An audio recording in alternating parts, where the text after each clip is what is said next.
અને હું સ્વામીજીના આસને ગયો. આમ ભુજ અવારનવાર જતો હતો.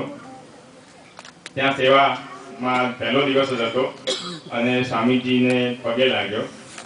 એટલે સ્વામીજીએ કીધું કે શું કરો છો? અને સ્વામીજી 12માની એક્ઝામ હતી અને મારે પતી ગઈ. તો સ્વામીજી કે કેવા પેપરો ગયા? મેં કીધું સ્વામી સારા પેપરો ગયા. સ્વામી કે મારે તમને સર્જન બનાવવા છે. સ્વામી હજી તો 12મા ધોરણની પરીક્ષા આપી છે. સ્વામી કે પેપરો સારા ગયા છે ને? સ્વામી હા 80%ની આસપાસ માર્ક આવશે. સ્વામી કે અમારે તમને સર્જન બનાવવા છે. મેં તો ભલે સ્વામીજી. સ્વામીજી કે કાલથી એક કામ કરો, તમે રસોડાની સેવા માટે આવી જાઓ. મેં તો ભલે સ્વામીજી, જેવી આપની આજ્ઞા. તો અમે રસોડાની સેવા માટે હું સેવામાં રહ્યો. સ્વામીજી બીજા હરિભક્તો પ્રસાદ ને બધા સેવા કરતા હતા. 2-2.5 મહિનાનો ટાઈમ લાગે રિઝલ્ટ આવતા. મારું રિઝલ્ટ આવ્યું તો મારે ખાલી 62%. એટલે હું ખૂબ દુઃખી થઈ ગયો. 4 વાગ્યાનો સમય હતો. સ્વામી ઉઠ્યા એટલે હરિભક્તો છોકરાઓએ જાણ કરી કે સ્વામી આવું થયું છે અને બાબુલને ખાલી 62% આવ્યા છે, એટલે બહુ દુઃખી છે. એટલે સ્વામીજીએ મને બોલાયો તો હું રડી પડ્યો સ્વામીજી જોડે. એટલે સ્વામીજી કે તું દુઃખી ના થા, મારે તને સર્જન બનાવવો છે. એટલે સ્વામીજી 62% તો કમ્પાઉન્ડરે ન થઈ શકું, તો સર્જનની તો બહુ દૂરની વાત છે. સ્વામીજી કે અમારે તમને સર્જન બનાવવો છે. સ્વામીજીએ વાત કરી. મેં સ્વામીજી હવે હું ઘરે નથી જતો, હું અહીંયા રહું છું, આપ જેમ કોઈ હું કરીશ. સ્વામી કે ભલે, તો અત્યારે જા અને રસોડાની સેવા કર. 2-4 દિવસ ગયા, થોડો મને પણ ઘા વળ્યો. સ્વામીજી કે એક કામ કર, તારા પેપર ખોલાવ. જો તારા પેપર ખોલાવીશ તો તારા 80% થઈ જશે. મારા અક્ષર બહુ જ ખરાબ. હું એકવાર લખું તો જાતે ના વાંચી શકું, એટલા ખરાબ અક્ષર હતા. સ્વામી કે તારા અક્ષર ખરાબ છે એટલે તારા માર્કમાં તકલીફ પડી છે. જો તારા પેપર ખોલાય તો 80%. અમારે એ વખતે આખું પેપર નહોતું ખુલતું, ખાલી ટોટલિંગ થતું હતું. એટલે સ્વામીજીએ મોટા અંતાની સાહેબને કેવડાય પ્રયત્ન કરાયો, પણ પેપર ખોલાવાનો નિયમ નહોતો. ટોટલિંગ થયું પણ એમાં 1% 1 માર્ક વધ્યો નહીં.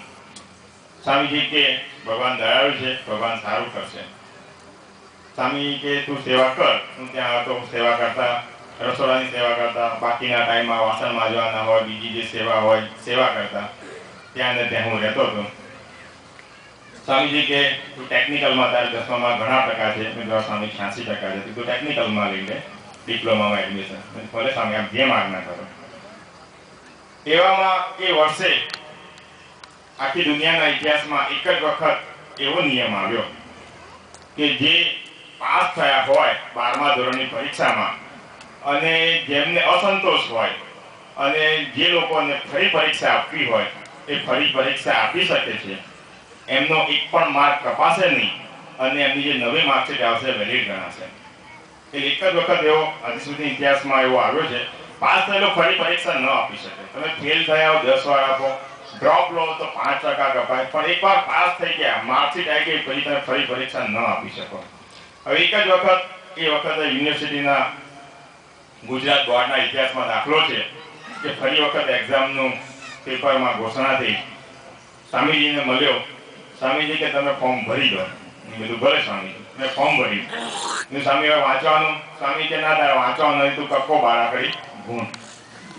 સ્વામીજીએ મને કક્કો બારાકડી લખીને આપી, એની ઉપર મારે ગૂંથવાનું, રસોઈની સેવા કરવાની, બાકીના ટાઈમમાં હું એ કરું.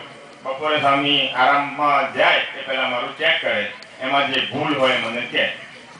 પછી વતામૃતને એક પેરેગ્રાફ લખવા આપતા હતા. હું ત્યાં સ્વામી તારે વાંચવાની જરૂર નથી. ભલે સ્વામીજી. એમ કક્કો બારાકડી મારા અક્ષર થોડા સ્વામીએ સુધારવા માટે પ્રયત્ન કરાયો અને સ્વામી જે કહેતા એ સેવા ત્યાં કરતો. એવામાં નવેમ્બર-ડિસેમ્બરમાં સ્વામી પહેલી વખત અમેરિકા ગયા. અમેરિકા જવાનું નક્કી થયું.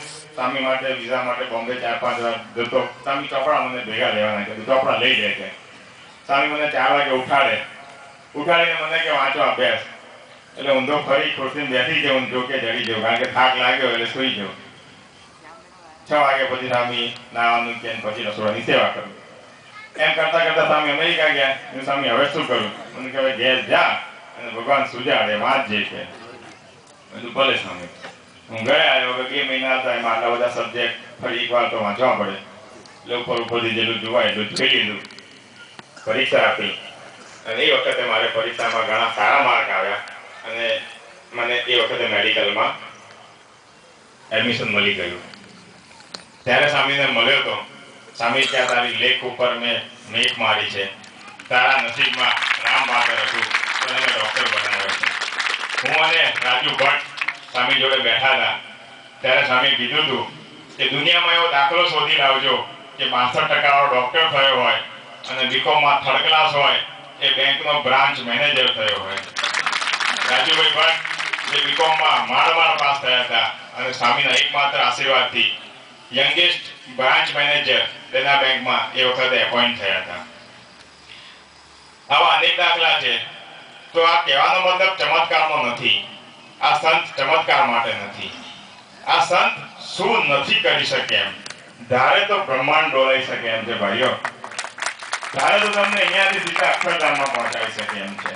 પણ એ ભગવાનની આજ્ઞામાં ગાદી અને આચાર્યને વફાદાર રહીને ભગવાનની આજ્ઞા મુજબ વર્તી રહ્યા છે. તો આ સંત જે સાચા સંત મળ્યા છે એમને ઓળખવા, એમને ઓળખી એમની આજ્ઞા પાળવી. એમને મળવા જાઓ ત્યારે આપણા મનના ભાવ લઈને ન જશો કે સ્વામી આ જવાબ આપી દે તો સારું. એમને બધું સમર્પિત કરી સ્વામી જે કહે એ આજ્ઞામાં રહેશો તો તમે જરૂરથી સુખ્યા થશો. આ લોકમાં તો જે તુચ્છ સુખો છે તો મળશે જ, પણ પરલોકમાં તમને જરૂરથી સુખ્યા કરશે અને ભગવાન સ્વામિનારાયણ સ્વયં લેવા પધારશે અને તમે અક્ષરધામમાં ખેડી જશે.